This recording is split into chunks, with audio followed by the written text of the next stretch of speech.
नमस्कार। आज प्रस्तुत है कालों के काल महाकाल की अद्भुत शक्ति प्रदान करने वाली पाशुपतास्त्र स्तोत्र पाठ। ये स्तोत्र शिव जी की एक ऐसी अद्भुत शक्ति भरी हुई स्तोत्र है जिसे मात्र 21 दिन तक सुबह शाम 21-21 बार पाठ किया जाए या सुना ही जाए तो किसी भी तरह के शत्रु भय से मुक्ति तो मिलती ही है, शत्रु का विनाश भी तय है।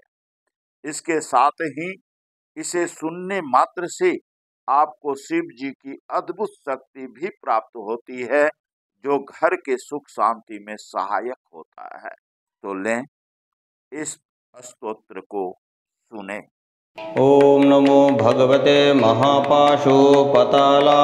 तुलबलविकर पराक्रमाय त्रिपंचनयनाय नानारूपाय नानाप्रहरणोद्यताय सर्वांगरक्ताय भिन्नाय नचज प्रख्याय श्मशानवेतालप्रियाय सर्वविघ्ननिकृन्तन रताय सर्वसिद्धिप्रदाय भक्तानुकम्पिने असंख्यवक्त्र भुजपादाय तस्मिन् सिद्धाय वेताल त्रिवादिने शाकिनी क्षोभजनकाय व्याधि निग्रहणकारिणे पापभञ्जनाय सूर्य सोमाग्नित्राय विष्णुकवचाय खड्गवज्रहस्ताय यमदण्डवरुणपाशाय रुद्रशूलाय ज्वलजिह्वाय सर्वरोगविद्रावणाय अनुग्रानिहकारिणे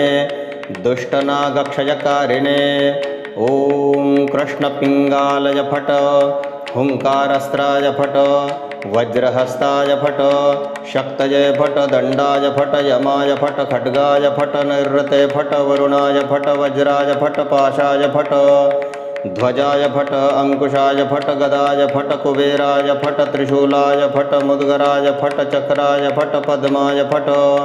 नागास्त्राय फट ईशानाय फट केचराय फट मुंडाय फट मुंडस्त्राय फट कालास्त्राय फट पिश्यकास्त्राय फट त्युरिकास्त्राय फट ब्रह्मस्त्राय फट शस्त्रस्त्राय फट गणास्त्राय फट सिद्धाय फट पिलिपिच्छाय फट गंधर्वास्त्राय फट पूर्वास्त्राय फट दक्षिणास्त्राय फट वामस्त्राय फट पश्चिमस्त्राय फट मंत्रस्त्राय फट शाकिनेस्त्राय फट